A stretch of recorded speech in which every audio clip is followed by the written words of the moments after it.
Hello and welcome to Just Films and That, the podcast where we discuss films we think are underrated, underappreciated, or we just really thought deserved a mention. I'm Alice Oliver, and with me as always is Josh Hallam. Hello. So we'll get straight to it this week. It was Josh's turn to pick. He picked Ned Kelly from 2003. Let's get to it.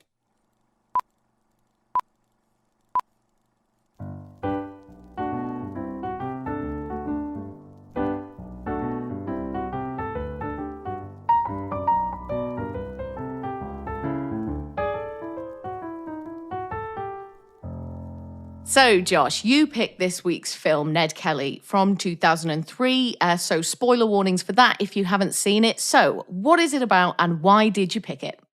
Yeah, so it's about a real. If you don't know, Ned Kelly was a real person. He was a sort of like a, I guess like an Australian outlaw Robin Hood type figure. There's a lot of legend around him as a person about how he, sort of stuck it to the English and all that sort of thing, which is quite interesting, which we'll come on to. The plot of the film essentially sort of covers his life and his infamy and ultimately his downfall. Stars Heath Ledger, it's got Orlando Bloom in it, Naomi Watts, Jeffrey Rush, amongst others. I picked this one mainly because I think it's underseen. So I watched this when it first came out on DVD, I think. And I remember really enjoying it. I remember finding it quite emotive, quite powerful, especially towards the end. And whenever I've spoken to people about it, when, for example, films by, say, Heath Ledger come up, because unfortunately, due to what happened, there isn't actually that many, is there, in the grand scheme of things. So a lot of people I've recommended to haven't heard it. So I went on Box Office Mojo, and according to this, it made around $6.5 million worldwide. I'm unsure of the budget, but I don't think it's a particularly high budget. I did also have a little look at the critical reception and thought it might be slightly underrated, which was interesting going into watching it with that point of view. And I also picked it because I really like Heath Ledger, and I don't think we've done a film with him in it yet. I also hadn't watched it for about 10 years, so I basically wanted to go in and see how it held up. But ultimately, I'd probably say the main reason is underseen. Okay, interesting. So, was this then the second time that you'd seen it, or when you first seen it sort of 10 years ago, had you watched it a few times? I think I probably watched it more than once, but not loads. So I'd probably say this might be like my maybe like third or fourth time watching it, but I can't really remember, to be honest. Mm-hmm. But I've not watched it loads. Mm. So I've got a kind of interesting relationship with this film. So a couple of years ago, when I kind of first heard about who Ned Kelly was, it was on a YouTube channel called Extra History. I thought he just sounded, very, very interesting as a man. So we kind of delved into it from then. But I got about 20 minutes in and I actually turned it off because I felt really bored, and some of the slightly dodgy Irish accents I found were putting me off a bit. So when you said that we were going to do this one, I was like, okay, great. This is going to force me to actually watch it all the way through and to watch it properly. And, I can't just switch it off just because I feel bored or whatever. And you know what? I actually really, really enjoyed it. Sort of watching it in a different way. When you watch films in a different way, like when we watch films for this podcast, it tends to heighten your appreciation for something, I think, because you do start thinking of it in a more critical and in a more technical way. But I did really enjoy it. Like you've already touched on, seeing Heath Ledger, and obviously because of the tragedy that happened to him, there is something quite magical about seeing him. And he's very charming. He's obviously very handsome. And he's just got this way about him that means you just enjoy seeing him. He's so watchable. And obviously, he's so watchable, oh, isn't absolutely. And it's seeing, this just kind of adds to sort of his range, if you like, as well. So he's gone from things like 10 Things I Hate About You, Ned Kelly, to then something like The Joker. And it just adds another layer to him. And it was just great to get to see more of him.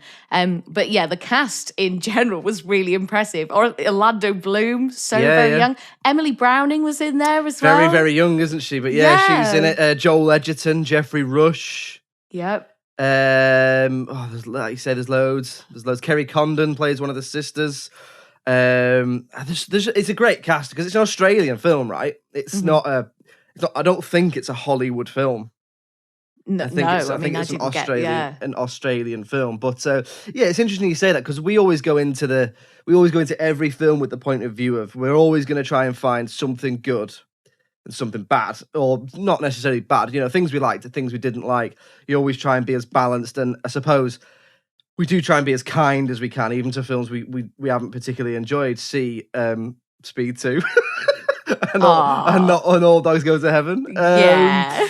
Or there's loads. But so I'm really glad to hear that, because when I picked it, you were a bit like, oh yeah, and you didn't say that about we switched it off, but there was like oh, I've heard of Ned Kelly. The sort of Yeah. that's what you said to me. So you did enjoy it then.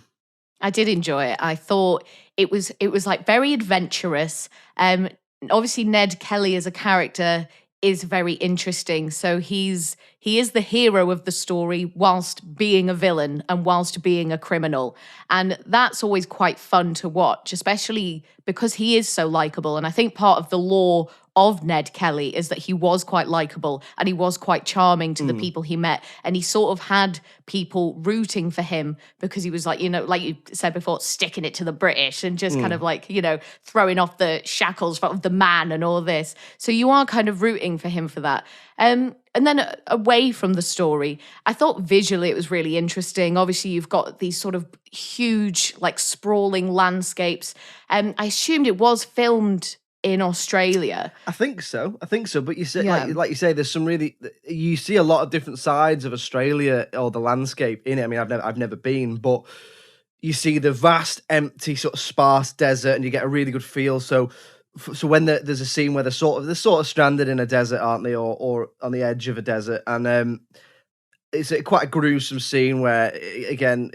I think they have to eat one of their horses, don't they? Because they're sort of starving, and you get this really sparse landscape, and it really sort of correlates with the hopeless feeling that the characters are feeling. But then at the start, everything, there's a bit where they're in like a more muddy bit, and you really feel it. It's really sort of visceral, the feeling of the mud and the way it looks, and I think if you combine that with a really interesting use of music as well, because I think starts with some gentle piano music, and then you've got more epic sounding music, and then you've got like Irish folk music in there as well. I think there's a really good mix, and it paints a really good picture, I think.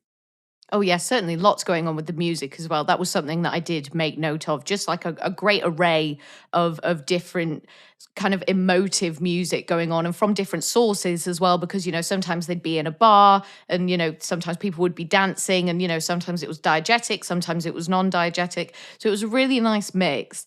It was really interesting to see what, I assume Australia was like at that time, because we don't get given a lot of that. Like I've already mentioned previously that I'm very interested in kind of the colonization of America and everything that happened there. And there are quite a lot of films and television shows that show that. And there isn't as much that I'm aware of that depicts the same thing that went on in Australia. So it was interesting to see that and to get to experience these characters. And a lot of the film was quite normal. Like a lot of the scenarios were quite normal. Like a lot of the time it would just be sort of family members squabbling or just some lads down the bar having a drink, just kind of, spliced in with these crimes that were going on. But then the crimes also felt very normal, like just going into a bank and just kind of being like, right, I'm robbing you now, so let's not make a big deal out of it. Like it all just felt so ordinary, but it was captivating in the same way. And I think a lot of that did come down to the performances.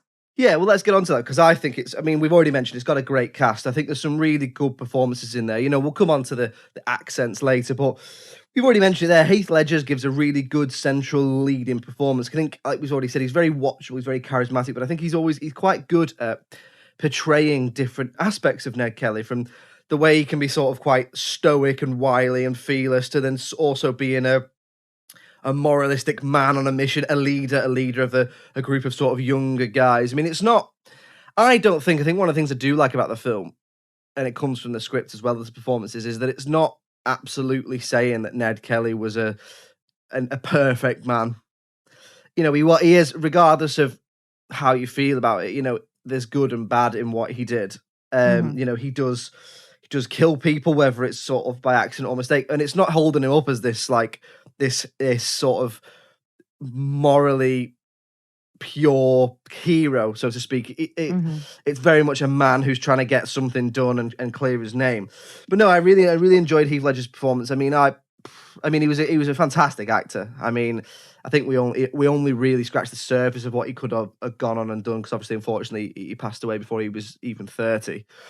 So yeah, I mean, what about you? What about you? What do you think of all the performances as well as Heath Ledger's? Yeah, no, really, really enjoyed them, and just quite understated, like not too melodramatic, even though because of the sort of location and the setting and the time period, you would associate that with kind of melodrama and this sort of over the top acting. But it wasn't really like that. I thought Orlando Bloom was really good. Sort Mm. of, he was quite charming and sort of haphazard in his own way. Um, who was it? Naomi Watts, who was the woman who he Yeah, I sort of think she's slept with in the stable. Julia. Is she called Julia, or Yeah. yeah, So she was quite good as well. But the thing with Heath Ledger, because obviously he is the standout in this, as the titular Ned Kelly. But the complexity of his character, and like you said, he's not just good, but he's not just bad either. And there's this one moment where he shoots someone. I think it's one of the police officers, and he says, don't run, and I won't shoot you. But the police officer keeps running, so he shoots him, and he's like, told you not to run. mm. Like, if you didn't run, I wouldn't have yeah, shot you. and he panics. He starts panicking because the guy's still alive, and it's another. It doesn't shy away, this film, from showing you the tough stuff, like we said about the scene with the horse. But there's that scene as well where that police officer is sort of bleeding out, and he keeps saying things like, "I've got a wife and kids. What are they going to do? What are they going to do?" And he's sort of trying to stop the bleeding, then realizes, well, I can't get him anywhere where he's going to be. He's going to recover. He isn't going to recover. He is dying. So he spares him some pain, and he ends his life with a second shot. But it's difficult. It's difficult to see because it's stuff like that. Like, you shouldn't have run. I shouldn't have shot you. Well, you just shouldn't have shot him anyway. Yeah, Like, you did shoot a police officer. But at the same time, he panics because if that police officer gets away, they're knackered. And also the way that I quite like the explanation of their relationship with the police, because the police aren't what you think of as the police now, whatever your opinion is on the police. But I did a bit of reading about it, and the police at that time in Australia were essentially a law unto themselves. They were just doing whatever they wanted. So it wasn't like, killing a police officer now, I suppose. Well, yes. And the whole sort of establishing of Australia was quite messy and just very complex in itself. And to a degree, it was kind of like criminals monitoring criminals. So the lines of morality really are blurred. Yeah. And, you don't want to always be championing. It is fun to champion a villain, like, especially when it's like a really well-constructed villain in a film. But, he was a criminal and he was a murderer. But those police officers weren't fair to him or his family. Yeah. And so you do sit with him in it, which then in turn kind of makes the ending sort of sad yet satisfying, I thought. Yeah, I know what you mean. It's a really odd one. It is, but I quite like that the film almost lets you make up your mind. Like, what do you reckon? Sort of thing. It's not he's the hero and they're the villains. There is elements of antagonistic sort of qualities in a couple of policemen where they lie or they're violent for no reason. But they're not all, for example, like Jeffrey Rush's character, he's not made out to be a villain. He's a man that they bring in to do a job. And there's almost a begrudging respect between the two at the end, which I really like. I really enjoy some elements of the script. Like, there's elements of the narration which play around with tense, which I think really help draw you into the story. So, Ned Kelly narrates a lot of the film, and he seems to be commentating on elements of the plot in the present tense. So he writes to Jeffrey Rush's character, or he speaks about Jeffrey Rush's character, who is hunting him down, as if it is happening as he's saying it. But then he also seems to be talking, because we know he's talking, from beyond the grave. Because, most people who watch this know ultimately that Ned Kelly is killed. And I quite enjoy that element. It gives an almost sort of, I don't know, I don't want to say something like as wanky as spiritual, but you know what I mean? I think it gives a really good context to it. The fact that he's talking from beyond the grave. Yes, it's almost as if he is able to reflect on what has happened. Yeah. And he's able to speak in this more kind of rational and calm way, because he doesn't, come across as a very rational and calm No. man in the story. So it's nice to get that from him. And I did think the narration was necessary. Yeah. And I find that narration like that, it can be so hit or miss. Like, it's like, what is it adding? And it depends how the actor is delivering it. But in this instance, I did think it was necessary, and you're just getting some exposition in it, but then also a lot of actually what we assume Ned Kelly would have been feeling at the time. Yeah, and it's not overly used, like you say. It's a bit of exposition and a little bit of sort of his inner monologue. I think as well. I think some of the dialogue's really great. There's a particular scene I really enjoyed where they sort of have a group of people, I think, in a bank hostage, and they're writing a letter to, I think it's a local politician or possibly to the local police, and they're like going round and getting everyone to throw an insult in about the English. Yeah, and it's quite funny. It's quite, but there was also a lot of stuff about they do quite a good job of showing how a lot of local people were rooting for him. Like you say, not only did thousands of people sign a petition to save his life before he was ultimately hung, but they also he does a lot of stuff of he puts his gun down on bars and goes, right, well, there you go, there's my gun. Like, take a pop if you want, and no one does, because I think a lot of people like you say, they're rooting for him in a way. Because he's not just completely lawless, is he? He's not like, if you compare him to, say, Mickey and Mallory in Natural Born Killers, like they were completely sort of selfish, self-obsessed. We will kill anybody who gets in our way. Whereas with Ned, it is about the man, and it's about the authority. He doesn't want normal people. He doesn't want bystanders. He doesn't want his neighbors to kind of get caught in the crossfire. And he doesn't really want to scare people. Like, when he's in the bank, he's kind of like trying to make people feel okay about it. It's like, this isn't about you. We just have to do this right now. Sorry. And they make a very, which obviously because it's based on a true story, they made a very pointed effort to steal and burn mortgages and bonds. But they didn't seem to steal, from what I can tell, personal belongings or hurt anybody. So there's a bit where one of the younger lads nicks an English guy's pocket watch, and he's just like, no, give it him back. He's like, give it him back, because if you steal that off him, that's what they'll say about us. They'll say we're thieves, but they're sort of almost making a political point. I was interested to know, how did you find the ending? Because my main memory of watching this film, because I didn't have something particularly I was like, this is what I really liked, which I suppose is why I'd say it's underseen rather than underrated, although I do think there's probably an element of that as well. I remember the ending, the sort of last 10 minutes being really powerful and emotive, particularly sort of after the shootout is finished. How did you find that? Well, the shootout and the kind of the bar fire and the sort of chaos and all that it did feel really satisfying, and it was, you could feel it building up to something. And it was, it was quite gory, and it felt quite dangerous. And I think you said before, like, it does do a really good job of immersing you into the world. And you just you totally believe it. And I thought that whole sequence was just satisfying. Like, satisfying and dramatic and dangerous, and almost kind of verging onto action film-like sequence, I thought. Yeah. There's the bit where Dan and Steve have to, unfortunately, they basically decide to kill themselves, don't they, rather than face the police. That bit, I remember the first time I watched it, I was just in bits.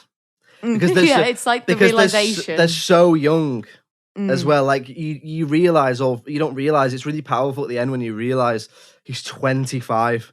Like, when he died, he was 25, and that's so young to have done everything he did, I suppose. But they don't linger. Another thing I like is, with a lot of historical biopics, they can make the ending of the historical figure's life a little bit almost pornographic.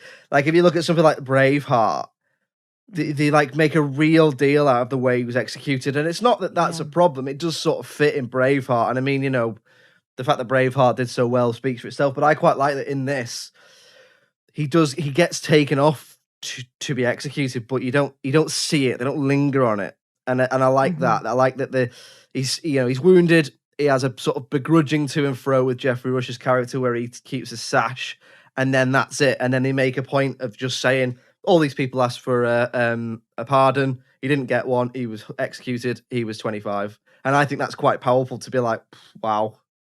Yeah, almost like, have you seen American Sniper? Yeah. Because that's an interesting one as well, isn't it? Because you don't dwell on the final act. No. You see Bradley Cooper's character leave the house. Yeah. And then the text comes up on screen just saying, oh, he got shot. Yeah.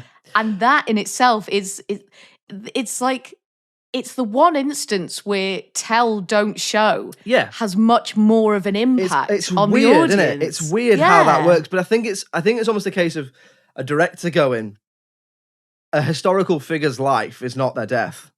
Mm-hmm. So absolutely, So you know what they did is just as important. You know, they're remembered for a reason. Ned Kelly is remembered for a reason, not just that he was executed. Yeah, so, and it's like how many people have been executed over time? Like thousands and thousands and thousands. Like we don't need to see that again. Like it's not special. It's not special that he got executed. That he was like a young Australian guy who got executed in the 1800s. I'm sure that happened to many of them. Exactly. But what was extraordinary was what happened in the build up to that. Yeah, yeah. So we'll move on now to talking about anything that maybe we disliked about the film or anything that we might change. Josh, is there anything for you? There's a couple of things, yeah. I mean, overall, I really enjoyed it, but I'd probably say it's a little slow at times. I think probably about an hour in, I got a little bored. It didn't lose me. I just got a little bored. I think they actually underused some of the cast members. I think if you get Jeffrey Rush on board, you need to really give him more than about 5 lines. Yeah. Because he doesn't have that many lines in this. Maybe he was expensive. Maybe he was paid by the line. Maybe. But I mean, I love Jeffrey Rush. He's one of my favourite actors. He's such like a... I just think... I don't think I've ever seen him be anything less than brilliant. Like even in some of the Pirates of the Caribbean films, the later ones that I didn't particularly enjoy, he's still great in them. He's still so sort of magnetic. And the other thing is, look, you know, we've already touched on it, but yeah, okay, some of the accents aren't great. Because they're Irish. Most of them are doing Irish accents and I was quite interested. I was like, well, is that what they would have sounded like? Because there was no Australian accent to speak of back then. Yeah. So I suppose you just sort of sound like a watered down version of your parents, right? Yeah, and that's what he said. Was it his dad or his uncle who he'd, you know, been raised by, who he lived with, like, and he just spoke like they did. I mean, what about you? Was there anything you particularly didn't like? Similar with some of the pacing, like you say, it felt a bit slow at times, and I think that was the reason why in the first instance, when I first started watching it years ago, I switched it off. Like I just couldn't kind of engage with it. But again, you need to let it off considering it's based on a true story and an actual man, because not every single second is going to be action-packed, thrilling, you know, white knuckling down. Do you know what I mean? No. So I can absolutely forgive that. The accent thing, I did try not to let it bother me, but there were a couple of instances where Heath Ledger looked like he was concentrating so hard on maintaining the Irish accent that he became Heath Ledger again and sort of stopped being Ned Kelly for a moment, and it was like he had to think about it. Orlando Bloom didn't seem to struggle as much. Like he didn't seem to have to like take a beat before he spoke or whatever to remember, right, need to do this, need to be Irish. So there was a bit of that going on. Obviously, I'm just assuming, you know, I don't know if that was it or if that was like an acting choice of Heath Ledger's, but that's what I inferred from it. But like with any film that I have enjoyed, I did get over that towards the end. Like similar in The Heart of the Sea, you know, the accents bothered me at first, but when if it drags you into the story and you're in there with those characters and you're enjoying what you're seeing, you do kind of start to forgive it towards the end. Yeah. It doesn't take you out of it completely. There's just a few elements where you're like, oh, like that wasn't like that line. You really lost your accent. Yeah. Definitely. But apart from that, there wasn't really anything. Like it's not a phenomenal film. No. But it's not poorly constructed in any way. And it's such a fascinating story. The landscape is brilliant. So many horses, like so much use. And they really used like the horses, and there was lots of horse riding going on. So, you know, lots of kind of action-y things going on in that sense, and lots of stunts as well. Which I really appreciated. At what point he does shake Naomi Watts' hand straight after holding a horse's penis? He does do that. Does he? Yeah. Does he? He's got like the horse has got like an affection, and he holds it for her while she gets him sorted, and then literally goes, Ned Kelly, and like shakes her hand. It's like, oh, you dirty bastard. Yeah. But then back in the day, I suppose, because I was quite interested. You know, like the way that he writes, the way he looks like he's writing letters and he's speaking and stuff. I was like, oh well, would he have been as a man? Would he have been as intelligent and as eloquent as they made it out to be?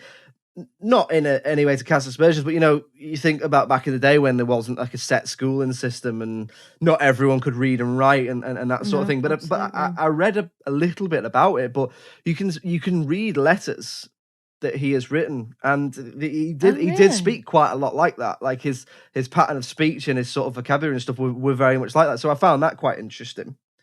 That probably added to his charm as well, didn't it? Yeah. When people met him. Yeah. Yeah, and he was, I think we might discuss this off an episode, but he was quite a good-looking man. I mean, what I've seen of him, yeah, like definitely today's kind of hipster ideal, really, like big bushy beard, like a bit of a brute. If you Google him and like look at what he looks a little bit like an image on a barber's wall. That like people would be like, that one. Yeah, that one, please. Yeah, that one. So we'll move on now to talking about the critical reception. So I haven't seen it, but Josh is going to divulge all. But let me have a little think about what I would give it or what I perhaps thought it got. So I feel like it probably didn't do very well. I feel like maybe some of the issues with the pacing might have put people off. And I don't know how convincing, just kind of, putting myself in a critic's state of mind, I don't know how convincing maybe the critics would have found the actors and the script and the acting. So I would probably plonk it on like a 6 and maybe just sit right there. So we'll go like 6.0 solid 6. 60%. Yeah. Okay. Yeah, so you're not far off. You're sort of in the middle, really. So on IMDb at the time of recording, it gets 6.5 out of 10. Oh, on Rotten Tomatoes, the audience give it 53%, and the critics give it 55%. So, I mean, is that fair? I'd probably say personally that the Rotten Tomatoes is a little low. In fact, I'd just say both of them it's a little underrated, I'd say. Okay, what would you give it? Maybe slightly higher, maybe like a 7. Would you? Yeah. Yeah, because I think it's a decent. I think it's a decent film that seems to be like well acted and well written and well shot and all that. And the fact of the matter is we couldn't find that much we didn't like about it, and even the things we did find were sort of like, eh. So it didn't affect us too much, did it? Yeah. Well, what do you think? So those scores kind of feel like suitable for me, and I kind of maybe thought that the critics would have gone a little bit lower. Oh, really? Well, yeah, because we given some of the previous scores that because it's not because it's not Gladiator. It's not Gladiator, mate. It's not Braveheart. It's not Braveheart, so just hang up your camera now and stop bothering. So I for me, I would say that that's kind of appropriately rated. Okay. Did you look at any of the reviews? I think I did, but there wasn't anything. It's one of those. I think it pretty much covered what we'd said. Yeah. And I don't think you're completely off the mark. I think we're in the same ballpark. But I mean, look, I picked this because I think it's underseen, and according to the box office figures I've got, it made $6.5 million. I think that's US dollars worldwide. I mean, with a cast like this and a figure like Ned Kelly, is that underseen for you? That's not very much money. No. In the kind of grand scheme of cinema, really. Exactly. I wouldn't be surprised if that didn't make its budget back. Mm-hmm. So, what we say? We're saying underseen. I would say definitely underseen, but you can say it's underrated, and that's fine, and we'll go with that. So there we go. Then I'm saying underrated. I picked it because it's underseen, and you agree. So there we go. There we go. So there we go. Another underseen one added to the underseen pile. I think it's fair to say, Alice, it is your turn to pick. What are you picking for next week? Oh, Josh, are you ready to get musical? Oh, Christ. Hold on to your hats. You're going to love it. We are going to be watching Grease 2.